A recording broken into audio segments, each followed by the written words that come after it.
هستیم با معرفی دوربین VH3.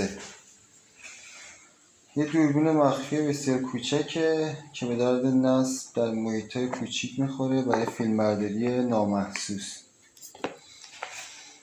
محتویات داخل بسته‌بندی میخوایم به شما نشون بدیم.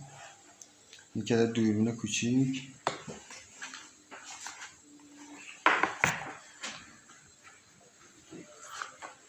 پایه نصب مگنتی،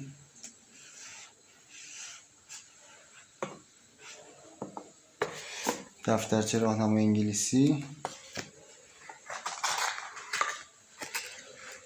کابل شارژ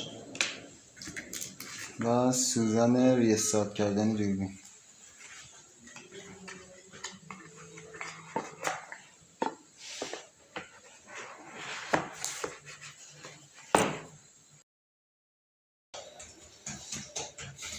خب دوستان، با مشخصات فنی دوربین در خدمتتون هستیم. کیفیت تصویرش فول اچ دیه، رم میکرو اس دی تا 128 گیگ ساپورت میکنه، ولی بهتره رم 64 گیگ بندازید که به دوربین زیاد فشار نیاد. پورت شارژش میکرو یو اس بیه یا همون اندرویدی معروف.